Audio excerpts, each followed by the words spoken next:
All right, jumping right back into it, I'm going to simplify each product, which means I'm going to multiply. Now, if I'm taking two things times two things, one of the nice shortcuts is FOIL, or you can make a polybox. That always works too.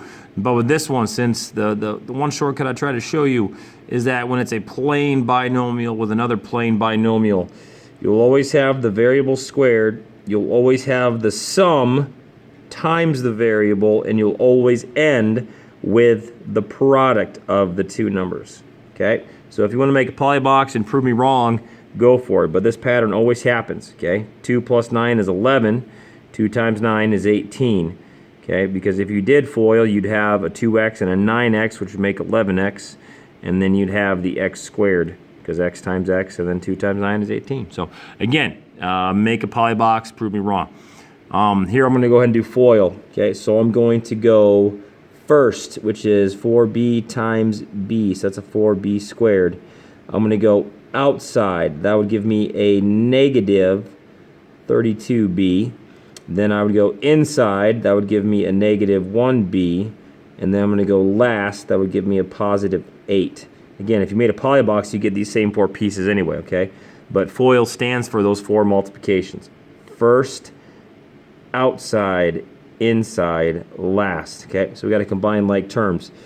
We're going to have a 4b squared to start.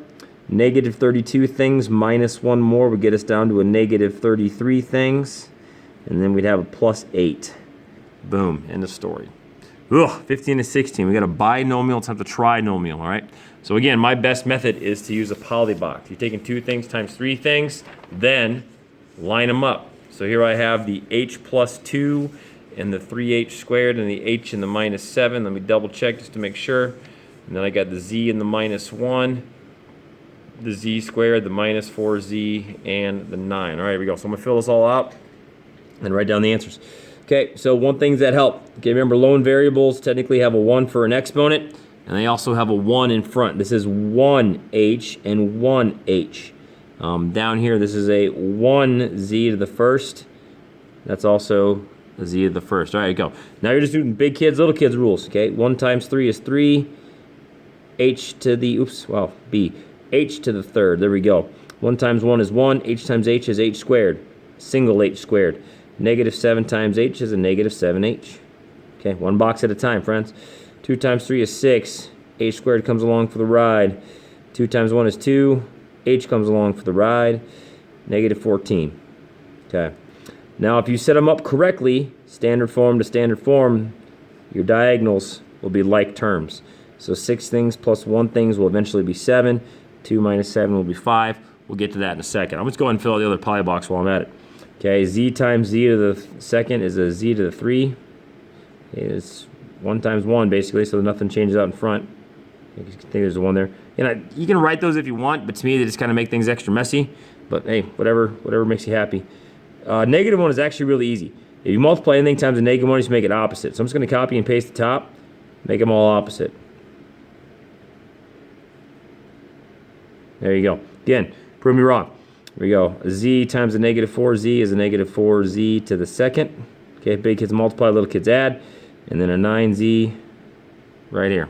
Okay, again, like terms, like terms. Okay, so I'm going to line up all my like terms, write them in my answers here. Okay, so I have a 3h to the third.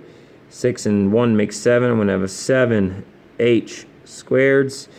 2 minus 7 is a negative 5. I got negative 5 h's. And then there's that negative 14 at the end. Okay, next one. Let's see here. Slide you up, bud. Okay. I'm going to have the z to the cube. Okay, minus 1 of them and minus 4 of them is going to be minus 5 of them. Oh, wrong one. Z squared, bro. Slow your roll. 4 and 9 is a 13. Z. And then there's the minus 9 at the end. All right, there you go. So line them up in a polybox, 2 things times 3 things. When you are multiplying, make sure you follow your big kids, little kids rules. And then once all of them have been multiplied, you are combining. So you can only put the things that are alike together. While we're at it, I'm going to go and knock out number 17. I got plenty of room to do this one on the paper here. What do we got? It says you are designing a rectangular rubber stamp. Okay, creative. The length of the stamp is this many's. The width of the stamp is this many's. What polynomial in standard form represents the area? Oh, so we're doing an area? This is basically like a very, very brutish caveman way of asking you to do a polybox, right? You've got a 2r plus 3 as your length, and then r minus 4 as your width. Okay, so you could actually, this is what's going on here. For some reason, you're measuring in r values. Why would you do that? Okay, don't do that. Measure in regular things, friends. We have a 2r and a 3, an r and a minus 4. Again, it doesn't really matter where you put them. You could keep the 2r and 3 on the top and whatever. Okay, it doesn't matter, friends. There you go. You got a 2r squared. You're going to have, is that a negative 4? Yes, it is. It's going to be a negative 8r. That's going to be a 3r. That's going to be a minus 12. Okay, like terms, again, always diagonal. So we're going to have a 2r to the square, a minus 5r, and then a minus 12. That would be the area, length times width, polybox, of that rubber stamp. Awesome. Okay, bye-bye.